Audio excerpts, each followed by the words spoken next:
आपको बेवकूफ समझा जा रहा है। हाँ, आपको, और आपको पता भी नहीं चल रहा। नोटिस किया है, मूवी में विलन एंट्री करता है, तुरंत डायलॉग आता है, ये बहुत खतरनाक आदमी है। अगर वो खतरनाक आदमी है तो भाई हमें दिखने दो ना। हीरो रो रहा है, बैकग्राउंड में sad violence, side character confirm करता है कि ये बंदा टूट चुका है। क्या बॉलीवुड को ये लगता है कि अगर वो हर चीज एक्सप्लेन नहीं करेगा तो आप समझ ही नहीं पाओगे? और अगर ऐसा है तो सवाल ये है, उन्होंने आप पर भरोसा करना कब छोड़ा? आप सोचते हो बॉलीवुड लेजी हो गया है, पर रियलिटी ये है कि बॉलीवुड लेजी नहीं हुआ है, बॉलीवुड इनसिक्योर हो गया है। डिफरेंस समझाता हूं। लेजी इंडस्ट्री रिस्क नहीं लेती है, इनसिक्योर इंडस्ट्री कंट्रोल करती है, और कंट्रोल का सबसे इजी तरीका होता है ओवर एक्सप्लेन। सिनेमा का गोल्डन रूल क्या होता है? Show don't tell. पर बॉलीवुड का न्यू रूल क्या है? टेल, फिर शो, और फिर दोबारा से टेल। ये सिर्फ स्टाइलिश चॉइस नहीं है, ये ट्रस्ट इश्यू है। एक स्ट्रॉन्ग इमोशनल सीन में आइडियली क्या होता है? एक्टर परफॉर्म करता है, साइलेंस होती है, ऑडियंस खुद कनेक्ट करती है। अब देखिए typical commercial setup, set scene, music loud, camera zoom, flashback, dialogue repetition. आपको ना फील करने का स्पेस ही नहीं दिया जाता, आपको गाइड किया जाता है। गाइडेंस और कंट्रोल में फर्क होता है। इंडस्ट्री का लॉजिक सिंपल है, अटेंशन स्पैन कम हो गया है, ऑडियंस कंफ्यूज हो जाएगी अगर क्लियर नहीं किया सब कुछ। तो ये उनका एक्सपेक्टेशंस है आपसे।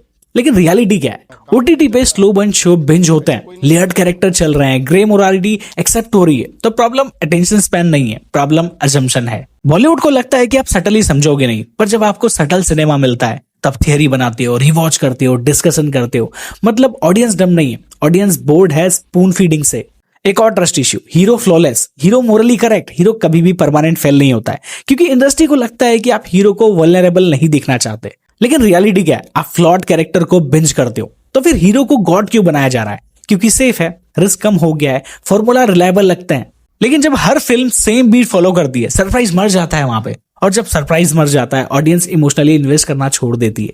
सेफ सिनेमा चल सकता है, पर रिस्की सिनेमा याद रहता है।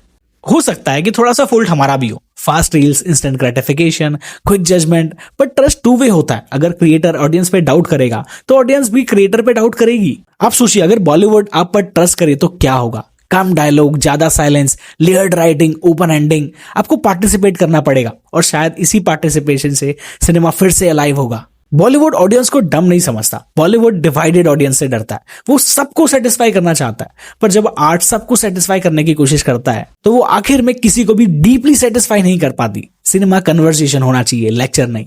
और कन्वर्सेशन तब होती है जब दोनों साइड पे ट्रस्ट हो। शायद वक्त आ गया है कि बॉलीवुड को ऑडियंस पर भरोसा करना चाहिए, और शायद हमें भी प्रूव करना होगा कि हम समझ सकते हैं, without background violence, without underline, without ये विलन है। अगला सवाल है, क्या बॉलीवुड चेंज करेगा या ऑडियंस चेंज हो जाएगी?